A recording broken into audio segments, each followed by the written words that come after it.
আসসালামু আলাইকুম প্রিয় খামারি ভাই ও বোনেরা, দেশ এবং দেশের বাইরে যে যেখান থেকে দেখছেন সবাইকে জানাই আন্তরিক শুভেচ্ছা ও অভিনন্দন। নতুন আরেকটি পর্বে আপনাদের সবাইকে স্বাগতম। আজকে আমি একটি রোগ সম্পর্কে বলবো। নিশ্চয়ই থাম্বনেল থেকে বুঝেছেন যে করাইজা রোগটি কেন হয় আর হলে কি চিকিৎসা দেবেন।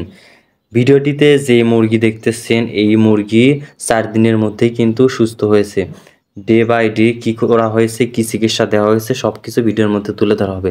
তাই কেউ ভিডিওটি স্কিপ না করে সম্পূর্ণ দেখার অনুরোধ রইল। সোনালী এবং দেশি মুরগি কিন্তু এই সমস্যার সম্মুখীন বেশি হয়। প্রথমে আসি, এই রোগটি কেন হয়।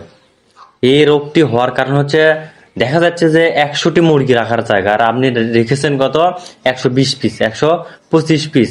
তাহলে সেই ক্ষেত্রে কি হয়, অধিক ঘনত্বের জন্য ভেতরে একটা অ্যামোনিয়া গ্যাস তৈরি হয়। এই অ্যামোনিয়া গ্যাস যদি তৈরি হয় তাহলে ওই গ্যাসটা কি হয়, ওই মুরগিকে ঠান্ডা লাগায়, না কি যে সর্দি লাগে। মূলত এই ইনফেকশাস করাই যায় যেটা, এটা কিন্তু ঠান্ডা লাগা একটা রোগ।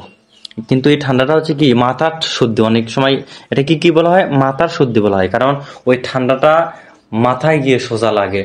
দেখবে যে শ্লেষ্মা পড়তেছে, নাক দিয়ে শ্লেষ্মা পড়তেছে, আবার চোখ দিয়েও ওই শ্লেষ্মাটা বের হয়।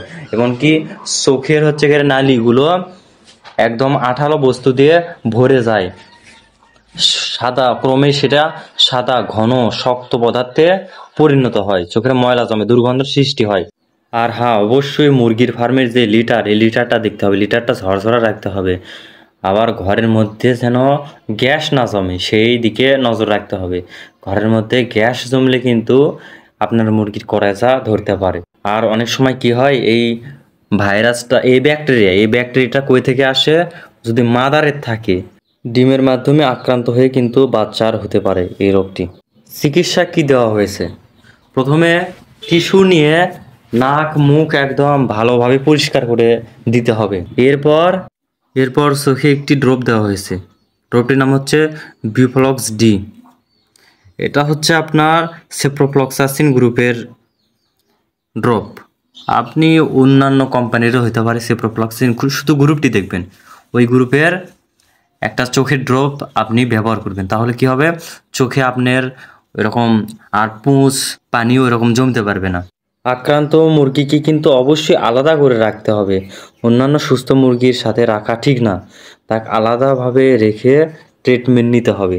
এখন কথা হচ্ছে, শুধু ড্রপ দিয়েই যে ভালো হবে তা কিন্তু না, সাথে কিন্তু একটা অ্যান্টিবায়োটিক ব্যবহার করতে হবে। কারণ মেইন সমস্যা যেটা, সেই সমস্যার আগে সমাধান করতে হবে, ব্যাকটেরিয়াটাকে মেরে ফেলতে হবে। আপনি টিলমাইকোসিন গ্রুপের একটা মেডিসিন ইউজ করতে পারেন। এই মেডিসিনটা কিন্তু খুব ভালো কাজ করে। যদি আপনি টিলমাইকোসিন গ্রুপের ওষুধ না পান তাহলে লেভোফ্লক্সাসিন গ্রুপের ওষুধও ইউজ করতে পারেন, সেক্ষেত্রেও কিন্তু কাজ দেবে। ঠান্ডাজনিত যে ব্যাকটেরিয়া, এটার আগে সমাধান করতে হবে। দেখুন, প্রথম দিন ওষুধ খাওয়ানোর পর প্রথম দিনের অবস্থা, এরপর যখন দ্বিতীয় দিন কিন্তু আরেকটু চঞ্চল হয়েছে, এরপর তৃতীয় দিন, এরপর চতুর্থ দিনের দিন দেখুন মুরগিটি কেমন চঞ্চল হয়ে গেছে। আর চতুর্থ দিনে কিন্তু পুরা চোখ খুলে গেছে, ওই সমস্যাটি কিন্তু নাই। দেখুন, আপনারাই দেখুন, মুরগির 2 চোখই একদম খোলা, মুরগি কিন্তু ওই সমস্যা আর নাই, 4 দিনেই কিন্তু সুস্থ হয়ে গেছে। আর আপনারাও কিন্তু এই মেডিসিনগুলো ইউজ করে আপনার মুরগির ট্রিটমেন্ট করতে পারেন। আপনাদের সুবিধার্থে ভিডিওর শেষে আবারও ওষুধগুলোর নাম দিয়ে দিলাম, যাতে আপনারা ভালোভাবে বুঝতে পারেন, ওষুধগুলোর নামগুলো দেখতে পারেন। দেখুন, এই 3টা ওষুধের নামেই দিয়ে দিলাম, আপনি এই 2টা ইউজ করতে পারেন, বিফ্লক্স ডি এবং টিলমাইকোসিন। আর টিলমাইকোসিন গ্রুপের ওষুধ যদি না পান সেক্ষেত্রে লেবোটা ইউজ করতে পারেন। আর অবশ্যই এই ড্রপটাও সাথে কিন্তু ইউজ করবেন, তাহলে ইনশাল্লাহ আপনার মুরগির কলেরা রোগটি কন্ট্রোলে চলে আসবে, সুস্থ হয়ে যাবে আপনার মুরগি।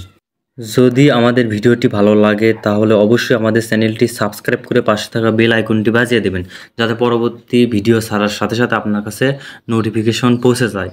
এবং এর পরবর্তী কোন টপিক্সের ওপর আপনারা ভিডিও চান কমেন্টে জানাবেন, ইনশাআল্লাহ সেই টপিক্সের ওপরে ভিডিও করার চেষ্টা করব। সবাইকে ধন্যবাদ।